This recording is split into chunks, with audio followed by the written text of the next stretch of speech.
आदि कवि महर्षि वाल्मीकि का जन्म इसी शरद पूर्णिमा को हुआ था। कहा जाता है वियोगी होगा पहला कवि, आह से निकला होगा तान। क्रौंच पक्षियों को देखकर वैद ने, शिकारी ने तीर चला दिया। नर पक्षी का, क्रौंच पक्षी का देहांत हो गया और जो उसकी पत्नी अर्थात मादा है वो इतना करुण क्रंदन किया, उससे महर्षि का हृदय द्रवित हो गया और आश्रम में आकर जो उन्होंने कलम पकड़ी और लेखनी से रामायण कथा का उन्मोचन हुआ।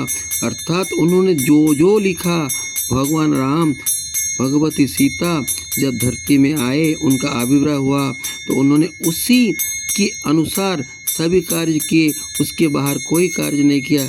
जैसे एक महान लेखक कुछ लिख जाता है, उसके ऊपर नाटक का मंचन होता है, सबको अपनी अपनी भूमिका मिलती है। राम को नायक, रावण को प्रतिनायक। क्यों कि जय विजय शापित हैं। उन्हें बालखिल्य मुनियों ने श्राप दिया था कि जाओ तुम शत्रु भक्ति करो, तो उनका उद्धार करना है। वह उस उद्धार की पृष्ठभूमि महर्षि वाल्मीकि ने लिखा। क्यों? क्योंकि ब्रह्मा जी ने, सनकादि ऋषियों ने, नारद मुनियों ने, महादेवी महासरस्वती ने उन्हें आशीर्वाद दिया था, उन पर कृपा की थी कि तुम जो लिखोगे वही सत्य होगा। जब वो पुस्तक महाकाव्य पूर्ण हुआ तो महाकवि खुद आश्चर्यचकित हो गए, ये मैंने कब लिखा। बस माता सरस्वती की ऐसी देन थी, विधाता का ऐसा विधान था, ऐसी नियति का खेल था, जो कुछ लिखा वही सत्य हुआ। श्री राम ने, माता सीता ने, यहाँ तक कि रावण, कुंभकर्ण ने, सभी पात्रों ने, सभी चरित्रों ने उसी के अनुरूप अपनी अपनी भूमिका निभाई।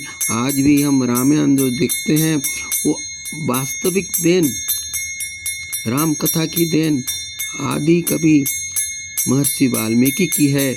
उनकी वजह से ही श्री राम का आना हुआ, सीता माता का आना हुआ, लक्ष्मण लाल का आना हुआ, हनुमान जी का आना हुआ और राम कथा के रूप में आज भी हमारे बीच में रामायण के रूप में वो मौजूद है। उसी के आधार पर अब भी रामलीला होती है। राम तो निर्गुण निराकार हैं, उन्होंने तो एक लीला की है, अपने भक्त रावण कुंभकर्ण का उद्धार किया था। बस उसी के प्रतीकात्मक एक अग्रिम लेखक, एक ऐसा लेखक जो घटना से पहले ही उस घटना के विवरण प्रस्तुत कर दिया था, वो है रामायण के रचनाकार महर्षि वाल्मीकि। जय महर्षि वाल्मीकि, जय सीताराम।